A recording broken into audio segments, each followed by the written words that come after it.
नमस्कार मित्रों, कैसे हैं आप सब। आशा करता हूं कि आप सब अच्छे से होंगे और आपकी कुशलता की मंगल कामना करते हुए आइए आज शुरू करते हैं एक कर्मियों से जुड़े बहुत ही महत्वपूर्ण विषय की। पुरानी पेंशन योजना झारखंड में बहाल कर दी गई है। National movement on old pension scheme कि काफ़ी मशक्क़त, काफ़ी जुझारू एवं उग्र आंदोलन के बाद झारखंड में भी ये दिन देखने को मिल चुका है और कर्मियों के लिए खुशी का पल आ चुका है कि उन्हें पुरानी पेंशन योजना बहाल कर दी गई है। जैसा कि आपको मालूम है कि 1 अप्रैल 2004 में तत्कालीन एनडीए सरकार ने पुरानी पेंशन योजना को बंद करके नई पेंशन योजना, जिसे एनपीएस कहा जाता है, नेशनल पेंशन सिस्टम, उसे बहाल कर दिया था, जिससे कर्मियों में काफ़ी रोष था। पुरानी पेंशन स्कीम की जो भी सुविधाएं थी वो नई पेंशन स्कीम में नहीं मिल पा रही थी और इसकी वजह से कर्मियों में काफ़ी रोष था और कर्मियों ने काफ़ी उग्र आंदोलन भी किया और इसका परिणाम हुआ कि झारखंड जो है पूरे देश में तीसरा राज्य है जहां पर पुरानी पेंशन योजना बहाल कर दी गई है। झारखंड से पहले राजस्थान और छत्तीसगढ़, इन 2 राज्यों में भी पुरानी पेंशन योजना बहाल कर दी गई है और पूरे देश में पुरानी पेंशन स्कीम बहाल करने वाला झारखंड एक तीसरा राज्य बन चुका है। जैसा कि आपको मालूम है कि 2019 के विधानसभा आम चुनाव में झारखंड मुक्ति मोर्चा ने अपने चुनावी मैनिफेस्टो में ये वादा किया था कि यदि हमारी सरकार बनती है झारखंड में तो हम पुरानी पेंशन स्कीम को बहाल करेंगे और नई पेंशन स्कीम को समाप्त कर देंगे। तो इस मैनिफेस्टो के परिप्रेक्ष्य में यहाँ के कर्मियों ने लगातार जो है सरकार पर दबाव बनाया और उसका सुखद परिणाम रहा कि झारखंड में पुरानी पेंशन स्कीम जो है वो बहाल कर दी गई है। 1 सितंबर से जो है 1 सितंबर 2022 से झारखंड में पुरानी पेंशन स्कीम लागू हो चुकी है। तो सबसे पहले हम जानते हैं कि पुरानी पेंशन स्कीम में कर्मियों को क्या क्या सुविधाएं प्राप्त होंगी। जैसा कि आप स्क्रीन पर देख पा रहे हैं, इसमें पहली सुविधा है कि इसमें देखिए जीपीएफ, जनरल प्रोविडेंट फंड, माने सामान्य भविष्य निधि की सुविधा प्राप्त होगी। ये इस निधि में जमा राशि रखने के लिए केवल सरकारी कर्मियों को सुविधा दी जाती है और इसमें वर्तमान में ब्याज की जो दर है वो 7.1% है और किसी भी बचत योजना से इसमें बहुत ज़्यादा ब्याज की दर है। और जीपीएफ की जो सुविधा है इसमें जो भी ब्याज अर्जित होता है कर्मियों को उस पर टैक्स फ्री होता है, उस पर टैक्स नहीं देना होता, ये इसकी खासियत है। पुरानी पेंशन स्कीम में दूसरी जो सुविधा है कि पेंशन के लिए वेतन से कटौती नहीं की जाती है। वर्तमान समय में जो है बेसिक प्लस डीए का 10% जो है कर्मियों के वेतन से काटा जाता था एनपीएस में, लेकिन पुरानी पेंशन स्कीम में ये कटौती नहीं होगी, यानी वित्तीय लाभ जो है सीधा सीधा जो है कर्मियों को प्राप्त होगा। तीसरा है कि रिटायरमेंट पर निश्चित पेंशन यानी अंतिम वेतन का 50% की गारंटी है। जैसे कि आप स्क्रीन पर देख पा रहे हैं कि रिटायरमेंट होने पर जितना जो लास्ट पेमेंट होगा रिटायरमेंट के अंतिम महीने का, उसका 50% जो है वो पेंशन की गारंटी है। इसमें उसका 50% जो है, अंतिम वेतन का 50% जो है आपको पेंशन के रूप में प्राप्त होगा। इसमें पूरी पेंशन जो है सरकार देती है, अपने फंड से देती है। इसमें किसी भी प्रकार का अंशदान जो है वो कर्मियों से नहीं लिया जाता है। अगली जो खासियत है इसकी कि रिटायरमेंट पर ग्रेच्युटी जो है अंतिम वेतन के अनुसार जो है 16.5 माह का वेतन है ना, इसमें मिलता है। देखिए पुरानी पेंशन स्कीम का एक लाभ यह भी है कि रिटायरमेंट पर इसमें ग्रेच्युटी मिलती है, उपदान मिलता है, उपहार मिलता है सरकार के द्वारा। क्योंकि आपने इतने लंबे समय तक सरकार की सेवाओं में योगदान दिया तो आपके योगदान के प्रतिफल के रूप में सरकार जो है उपदान देती है, उपहार देती है, जो लास्ट माह का जो पेमेंट होता है उसका 16.5 गुना होता है। इसके बाद पुरानी पेंशन स्कीम में और क्या लाभ है? सेवा काल में मृत्यु पर डेथ ग्रेच्युटी की सुविधा, जो वेतन आयोग ने बढ़ा करके 10 लाख से बढ़ा करके 20 लाख कर दी है। देखिए, सर्विस पीरियड में यदि किसी की मृत्यु होती है कर्मी की, तो इसमें डेथ ग्रेच्युटी, इसका मतलब है कि मृत्यु उपदान की सुविधा भी है, और जो कि लास्ट पेमेंट, कर्मी के लास्ट पेमेंट का जो है वो 33 गुना होता है। और ये जो है अधिकतम सीमा इसकी 20 लाख है, पहले 10 लाख था, अब 20 लाख है। तो ये पुरानी पेंशन स्कीम में ये लाभ है। इसके बाद है कि सेवा काल में मृत्यु होने पर आश्रित को पारिवारिक पेंशन एवं नौकरी दी जाती है। एनपीएस में ये सुविधा हटा दी गई थी। पुरानी पेंशन स्कीम में जो है यदि सर्विस पीरियड में मृत्यु होती है कर्मी के, तो आश्रित को जो है पारिवारिक पेंशन मिलेगा, और साथ में जो है ये अनुकंपा पर नौकरी भी आश्रित को मिलती है। इसके बाद है कि हर 6 माह बाद महंगाई भत्ता, जीपीएफ से लोन लेने की सुविधा। देखिए, इसमें जैसे सर्विस पीरियड में महंगाई भत्ता हर 6 महीना पर मिलता है, पेंशन में भी महंगाई भत्ता हर 6 माह पर मिलता है। और जीपीएफ में जो भी आपने राशि जमा की है उससे आप लोन भी ले सकते हैं, लोन लेने की भी सुविधा है। जीपीएफ निकासी पर कोई आयकर नहीं। यदि रिटायरमेंट के समय आप जीपीएफ से पैसे निकालते हैं, राशि की निकासी करते हैं, तो उस राशि पर और उसके ब्याज पर किसी भी प्रकार का इनकम टैक्स आपको दे नहीं होता, ये टैक्स फ्री होता है। रिटायरमेंट के बाद मेडिकल भत्ता, रिटायरमेंट के मेडिकल बिलों की प्रतिपूर्ति। देखिए, रिटायरमेंट के बाद जो है आपको मेडिकल अलाउंसेज इसमें भी मिलता है, पेंशन के साथ भी। और रिटायरमेंट के बाद जो है जो भी आपकी मेडिकल बिल हैं उसकी भी प्रतिपूर्ति की जाती है। तो आप देख सकते हैं कि पुरानी पेंशन स्कीम में इतनी सारी सुविधाएं हैं जिसे एनपीएस में नेशनल पेंशन सिस्टम में हटा दिया गया था। तो ये सारी पुरानी पेंशन स्कीम की जो सारी सुविधाएं हैं वो अब हमें प्राप्त होने लगेंगी।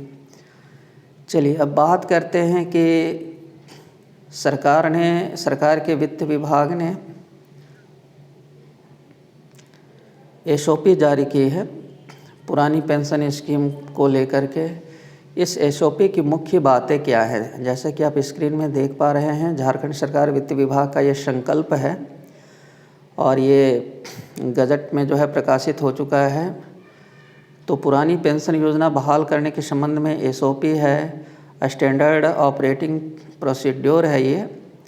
तो एसओपी जो है ये क्या कहता है, ज़रा इस पर हम लोग गौर करते हैं। वैसे कर्मी जो पुरानी पेंशन योजना से आच्छादित होना चाहते हैं उनसे इस आशय का शपथ पत्र प्राप्त किया जाना है कि उन्हें स्टैंडर्ड ऑपरेटिंग प्रोसीड्योर की शर्तें मान्य हैं एवं उनके द्वारा किसी प्रकार की अतिरिक्त वित्तीय दावा राज्य सरकार से नहीं किया जाएगा। वित्त विभाग द्वारा इस निमित्त शपथ पत्र का प्रारूप विकसित किया जाएगा।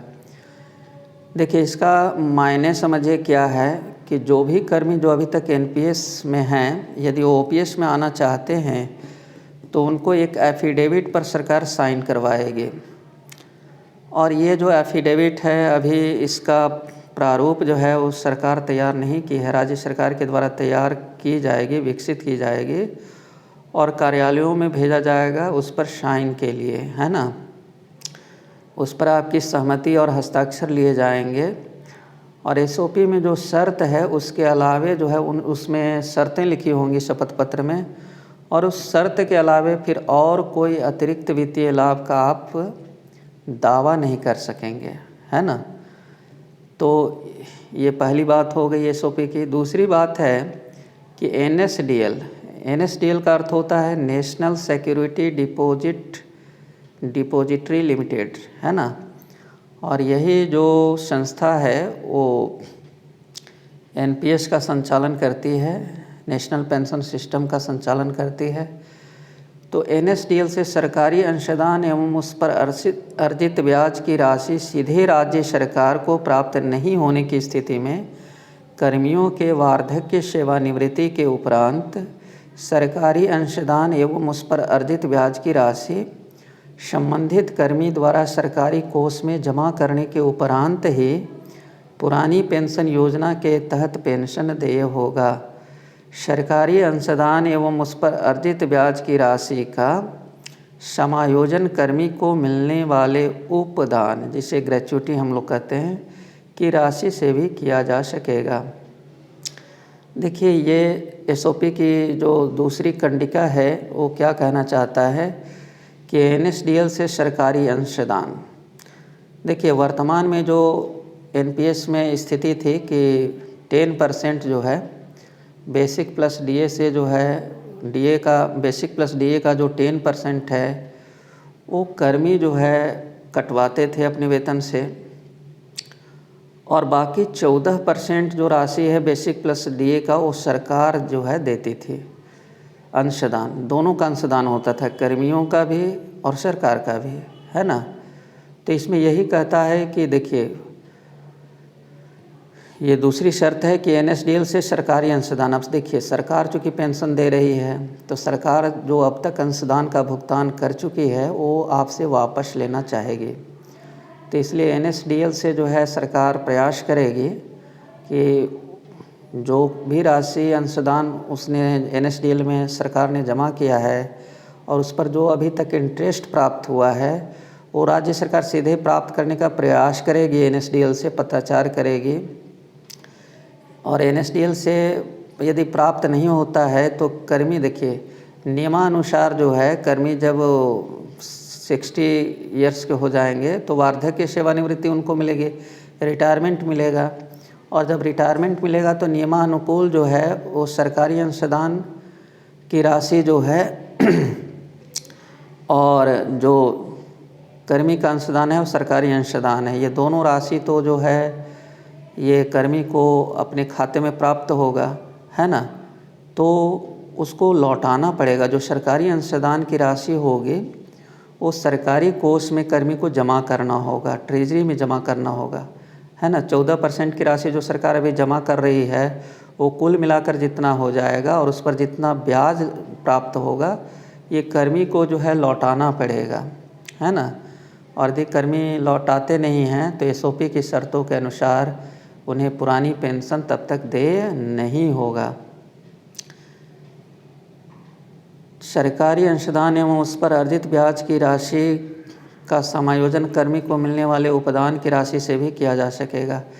देखिए, अभी वर्तमान में नियम है कि एनपीएस में जो है जितनी जमा राशि है ना, उसमें से 60% जो राशि होती है वह कर्मी की होती है, 40% जो है उसका पेंशन प्लान लेना होता है ना। तो रिटायरमेंट के समय 60% जो राशि है वो आप निकाल सकते हैं, है ना।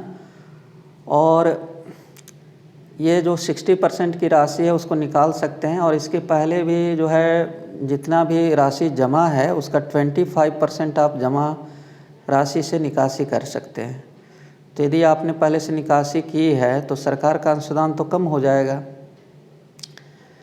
तो इसलिए सरकार का जो अंशदान, यदि आपने 25% राशि निकासी कर ली है तो ग्रेच्युटी की जो राशि आपको मिलेगी अंतिम वेतन का 16.5 गुना, उसमें से आपको राशि जमा करना पड़ेगा यदि आपने पहले लोन ले चुका है तब।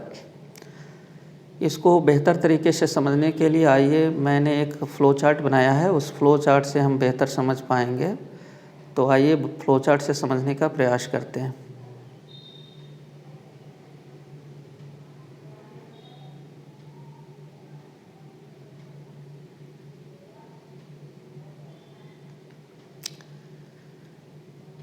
देखिए, इस फ़्लो चार्ट से आप एसओपी की शर्तों को बेहतर तरीके से समझ पाएंगे। वर्तमान में जो नेशनल पेंशन सिस्टम है उसमें किस तरह से हम लोग अंशदान देते हैं, कंट्रीब्यूशन करते हैं। देखिए, इसमें जो आपका खाता होता है, प्रान होता है, परमानेंट रिटायरमेंट अकाउंट नंबर, उसमें हर महीने राशि जमा होती है। अब ये राशि देखिए किस तरह से जमा होती है। ये राशि दो जगहों से आती है। एक तो आपके वेतन से कटौती है और फिर जो है सरकार देती है। वेतन की कटौती से अंशदान उसमें जमा होता है हर महीने, और फिर सरकार का है ना अंशदान उसमें जमा होता है। तो आपके वेतन से कितनी कटौती होती है, तो बेसिक प्लस डीए का 10%, ये आपके वेतन से कटौती होती है हर महीने। और गवर्नमेंट उसमें कितना कंट्रीब्यूशन देती है, तो बेसिक प्लस डीए जो आपका है उसका 14% सरकार उसमें जमा करती है हर महीने। तो ये राशि हर महीने जो है आपके एनपीएस खाते यानी प्राण अकाउंट में जमा होता है। अब ये दोनों राशियां जो है हर महीने जमा हो रही हैं, है ना। और ये शेयर मार्केट के अनुसार जो है सरकार क्या करती है कि ये जो आपका प्राण में पैसा जमा है उसे शेयर मार्केट में इन्वेस्ट करती है। शेयर मार्केट के अलग अलग जो स्कीम्स हैं, प्लान्स हैं, उसमें इन्वेस्ट करती हैं। सरकार के जो आर्थिक सलाहकार होते हैं उस पैसे को इन्वेस्ट करते हैं। अब जब इन्वेस्ट करते हैं तो ये मार्केट, शेयर मार्केट के रिटर्न पर निर्भर करता है कि आपकी राशि जो है बढ़ करके या घट करके कितनी हो जाती है।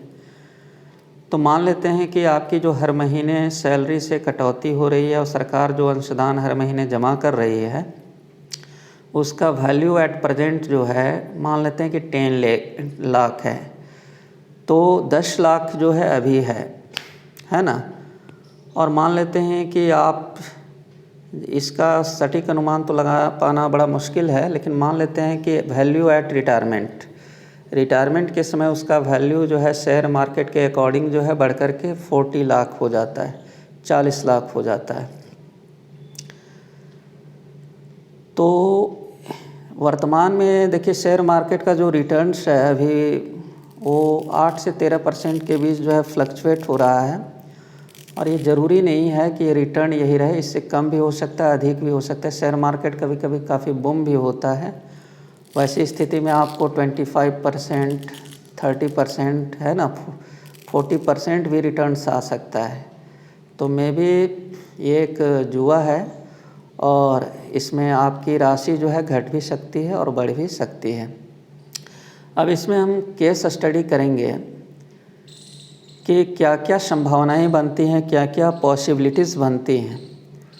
तो देखिए पहली स्थिति बनती है कि एनएसडीएल जो एनपीएस का संचालन करती है, नेशनल सिक्योरिटी डिपॉजिटरी लिमिटेड, यही हमारे एनपीएस खाते का संचालन करती है, रखरखाव करती है, देखरेख करती है।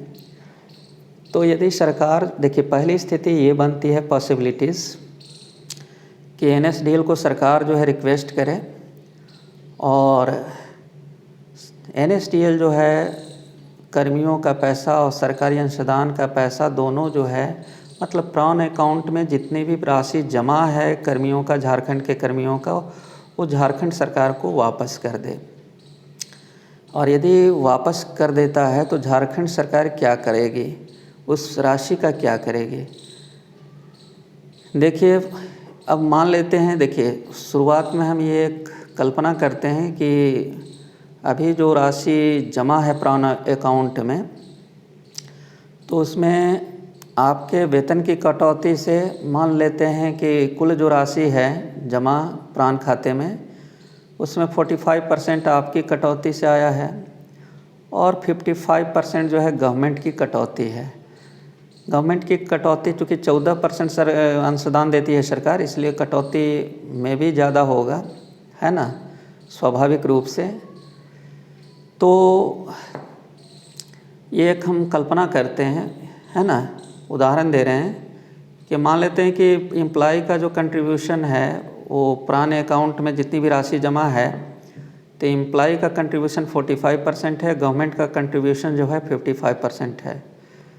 ये सभी कर्मियों का ये अलग अलग होगा, है ना। तो उसके अनुसार जो है सरकार क्या करेगी, इसमें जो हमने उदाहरण दिया है उसके अनुसार बताएंगे कि आपका कंट्रीब्यूशन जो था 45% है, तो आपका जो कंट्रीब्यूशन है 45% सरकार उसको जीपीएफ खाते में जमा करेगी। आपके जीपीएफ खाते में आपका जीपीएफ खाता खुलेगा, उसमें उसको जमा कर देगी।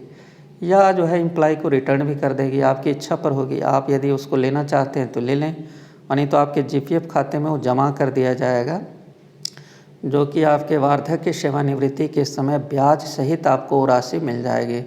और आपको जानना चाहिए कि जीपीएफ में जो है ब्याज की राशि जो है बहुत ही ज़्यादा होती है, 7.1%। अन्य जितनी भी ये जमा स्कीम्स हैं उसमें सबसे ज़्यादा ब्याज दर जो है ये प्रोविडेंट फंड का होता है। और इसके अलावा 55% जो सरकार का अंशदान है वो सरकार अपने पास रख लेगी, क्योंकि वो तो वेतन आपको ऑलरेडी दे रही, पेंशन आपको ऑलरेडी दे रही है, तो सरकार फिर अंशदान अपना जो है वो अपने पास रख लेगी, वो देने की ज़रूरत ही नहीं पड़ेगी सरकार को। तो जो आपका अंशदान है वो आपके जीपीएफ खाते में आपको ऑप्ट करना होगा कि आप जीपीएफ खाते में रखना चाहते हैं या आप वापस उसको लेना चाहते हैं, है ना। यदि आप जीपीएफ खाता में रखना चाहते हैं तो जमा हो जाएगा, जो आपको रिटायरमेंट के समय मिलेगा, आप उससे लोन भी ले सकते हैं बीच में। और यदि आप ऑप्ट करते हैं कि नहीं, ये पैसा अभी हमको ज़रूरत है, हमको वापस कर दिया जाए, तो वो आपका कंट्रीब्यूशन है, आपके वेतन से कटा हुआ है, सरकार आपके खाते में वापस कर देगी, है ना। और जो सरकार का अंशदान है 55%, वो सरकार अपने पास रख लेगी, है ना। और इसीलिए एसओपी में ये शर्त लगाई गई है ना, कि किसी भी कारण से यदि एनएसडीएल ये पैसा वापस नहीं करता है 55% सरकार का अंशदान, तो आपको जो है 60 ईयर्स में जब आपकी रिटायरमेंट होगी तो वो राशि आपको सरकार को वापस करना होगा। देखिए, दूसरा स्थिति हम लोग समझते हैं कि NSDL return to employ account. देखिए, अब एनएसडीएल यदि नियम पर आ जाए तो और सरकार को पैसा वापस ना करे, पैसा वापस करने से, राशि वापस करने से इनकार कर दे, तो वैसी स्थिति में क्या होगा कि एनएसडीएल जो है वो नियमानुकूल यदि कहती है एनपीएस के नहीं, हम नियमानुकूल चलेंगे, नियम के अनुसार चलेंगे, और नियम जो असाइन किया है एम्प्लॉय ने उसके अनुसार चलेंगे, तो भाई नियमानुकूल जो है 60 साल की जब आयु होगी, रिटायरमेंट होगी, तो नहीं, केस स्टडी 2 में वो हम नहीं देखेंगे। इसमें देखेंगे कि एनएसडीएल सरकार के रिक्वेस्ट पर जो है एम्प्लॉय के अकाउंट में पैसा वापस दे देती है, कहती है कि सरकार को न दे करके हम एम्प्लॉय के खाते में देंगे, प्राण अकाउंट में देंगे, है ना। तो वैसी स्थिति में क्या होगा कि देखिए, यदि आपके खाते में एनएसडीएल दे देती है सरकार के, है ना, सरकार को भुगतान ना करके आपके पास, आपके खाते में भुगतान करती है, तो 45% जो है वो आपको जीपीएफ में जमा करने का विकल्प आपको दिया जाएगा, है ना, सरकार के द्वारा, कि आपके खाते में जो प्राण से पैसा आया है तो उस राशि में से आप 45% चूँकि आपका कंट्रीब्यूशन है, तो आप उसको ऑप्ट कीजिए कि आप अपने पास रखना चाहते हैं या जीपीएफ में जमा करना चाहते हैं और उसको रिटायरमेंट के समय लेना चाहते हैं, क्योंकि इस पर सरकार जो है ब्याज आपको ऊंची दर से देगी, है ना, और ये जो ब्याज है वो टैक्स फ्री है। और दूसरा जो है कि 55%, चूँकि आपके अकाउंट में पैसा आया है प्राण के थ्रू, है ना, तो 55% जो सरकार का कंट्रीब्यूशन है वो आपको बाई चेक, बाई डीडी उसको ट्रेजरी में जमा करना होगा, सरकार के कोषागार में जमा करना होगा, और कोषागार से इस आशय का प्रमाण पत्र आपको दिया जाएगा कि आपने अपने सरकार के अंशदान की राशि जो है जिला कोषागार में जमा कर दिया है। तत्पश्चात ही आपके पेंशन, पुरानी पेंशन योजना जो है उसके अंतर्गत आपको लाया जाएगा और पुरानी पेंशन योजना से आप आच्छादित होंगे। एसओपी की शर्त यही कहती है। अब तीसरा केस स्टडी हम लेते हैं। तीसरी स्थिति ये हो सकती है, पॉसिबिलिटीज़ ये हो सकती है कि NSDL refuse to return to present time, है ना। देखिए, NSDL refuse to return at present time. देखिए, एनएसडीएल कहेगी कि नहीं, हम नियम के अनुसार चलेंगे, नियम कहता है कि 60 साल पर हम राशि को रिटर्न करेंगे, तो ठीक है, सरकार भी ज़्यादा जोर नहीं देगी कि, है ना, अभी आप रिटर्न करो। अब देखिए, सरकार या एम्प्लॉय जो है ये दोनों चैलेंज कर सकते हैं इसको माननीय उच्च न्यायालय में, और इसके बाद वो सर्वोच्च न्यायालय भी जा सकते हैं अपील में, है ना। और यदि सरकार के फेवर में जजमेंट आता है तो NSDL को राशि वापस करनी होगी, है ना। और सरकार के फेवर में यदि नहीं आता है तो फिर वो 60 साल पर ही जो है NSDL रिटर्न करेगी, और रिटायरमेंट के समय जो है 60 साल पर जो है नियमानुकूल जो है वो कर्मियों के खाते में उसका भुगतान करेगी। तो कर्मियों के खाते में जब भुगतान होगा तो वैसी स्थिति में देखिए 60 साल पर मान लेते हैं कि शेयर मार्केट के उतार चढ़ाव के साथ जो है आपको 40 लाख रुपए की एक मुफ्त राशि जो है प्राण अकाउंट में प्राप्त होता है। अब इस प्राण अकाउंट में जो राशि प्राप्त होगी तो प्राण का ये नियम है कि आप 60% जो है राशि एम्प्लॉय निकासी कर सकते हैं, आपको दे दिया जाएगा, है ना। लेकिन 40% जो राशि है तो 40 लाख का 40% 16 लाख होता है। तो इसका आपको एन्युटी पेंशन प्लान जो है ये लेना पड़ेगा। एन्युटी पेंशन प्लान क्या है? सरकार जो है आपको प्लान सुझाएगी कि आप किसी एक प्लान को ऑप्ट करें और उसमें 6% का ब्याज दर जो है आपको प्राप्त होगा। तो मान लेते हैं 16 लाख रुपए की राशि जो है उसमें हम लगाते हैं, इन्वेस्ट करते हैं पेंशन प्लान में, तो 6% ब्याज की दर से हमको 96,000 रुपये की राशि जो है वार्षिक पर एनम प्राप्त होगा। अब इसको हम माह में यदि निकालते हैं तो 12 से भाग दे देंगे तो 8,000 रुपये की पेंशन जो है आपके खाते में हर महीने आएगी। मतलब ये 16 लाख रुपया जो है ये इन्वेस्ट रहेगा पेंशन प्लान में और आपको हर साल जो है इसका 6% ब्याज मिलेगा। तो 8,000 रुपये महीने जो है आपको लगभग प्राप्त होंगे। ये हम एक उदाहरण के तौर पर इसको समझ रहे हैं। अब देखिए यदि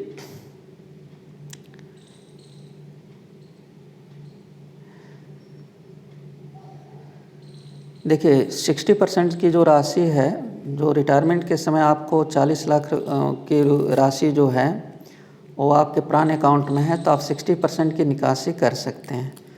तो 40 लाख का 60% 24 लाख रुपये आपके खाते में इसका ट्रांसफ़र हो जाएगा।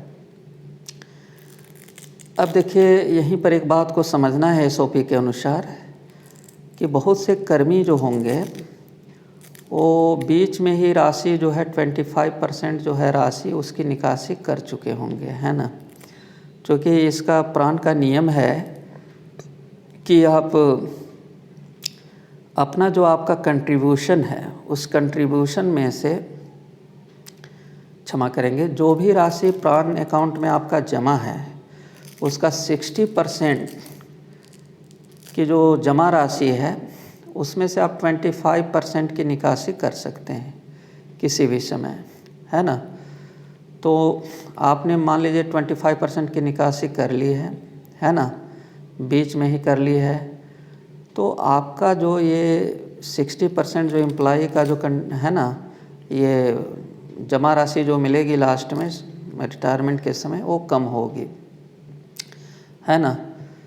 तो देखिए सरकार जो है, सरकार को तो आपको रिटर्न करना है ना, जो उसका कंट्रीब्यूशन होगा सरकार का। तो सरकार का जो कंट्रीब्यूशन है ना, देखिए यहाँ पर लास्ट में एक समझने वाली बात होगी कि 60% जो आपको रिटायरमेंट के समय पैसा मिलेगा, राशि मिलेगी, तो उस राशि में से सरकार का अंशदान जो है जो भी होगा, जैसे सरकार का ऊपर में मैंने बताया था कि 55% कंट्रीब्यूशन है, उस समय कैलकुलेशन का ये विषय होगा। जो भी मान लीजिए 60% कंट्रीब्यूशन है सरकार का, तो ये 24 लाख में से आपको 55% सरकार की राशि जो है वो सरकारी कोष में जमा करना होगा। और यदि आप जमा करने में विफल रहते हैं तो आपको ये OPS में मतलब ओल्ड पेंशन स्कीम में शामिल नहीं किया जाएगा। SOP की शर्त कहता है आपको इस आशय का जो है एफिडेविट पर हस्ताक्षर कराया जाएगा कि NSDL आपको रिटायरमेंट के समय यदि पैसा देती है तो सरकार का जो उसमें कंट्रीब्यूशन का होगा हिस्सा, वो आपको, जैसे सरकार मान लीजिए कैलकुलेशन के बाद आता है कि 55% सरकार का कंट्रीब्यूशन है उस जमा राशि में, तो 55% राशि इस 24 लाख में से आपको निकाल करके सरकार के सरकारी कोष में ट्रेजरी में जमा करना होगा और तत्पश्चात ही आप ओपीएस सिस्टम में आएंगे, है ना। अन्यथा सरकार जो है एसओपी के शर्तों के अनुसार जो है आपको ओपीएस में नहीं लाएगी। चूँकि आप सरकारी अंशदान जो सरकार ने जमा किया है पेंशन के लिए ही जमा किया था आपको, तो वो पैसा तो सरकार को चाहिए और सरकार को पैसा वो वापस करना होगा आपको।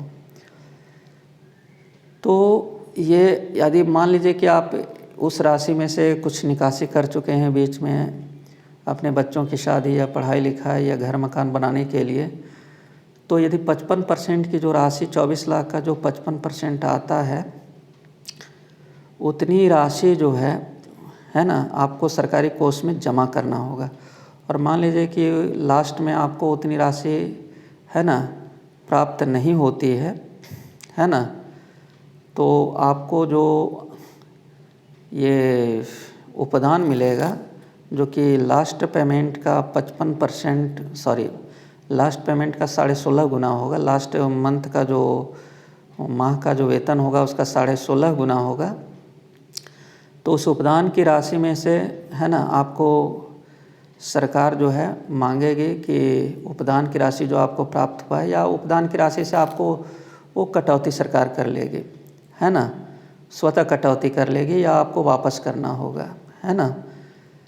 तो ये उन लोगों के लिए जिन्होंने बीच में ही निकासी कर ली है और लास्ट में जो है आपको यदि कम जो है सो एम्प्लॉय के खाते में पैसा आता है तो उपदान से आपको वो पैसा सरकार जो है एडजस्ट करेगी, समंजन करेगी। तो ये एक संपूर्ण जानकारी थी, है ना, पुरानी पेंशन स्कीम का। आशा करता हूँ कि ये पुरानी पेंशन स्कीम को समझने में आज का ये एपिसोड झारखंड के कर्मियों के लिए काफ़ी है ना सुविधाप्रद रहा होगा।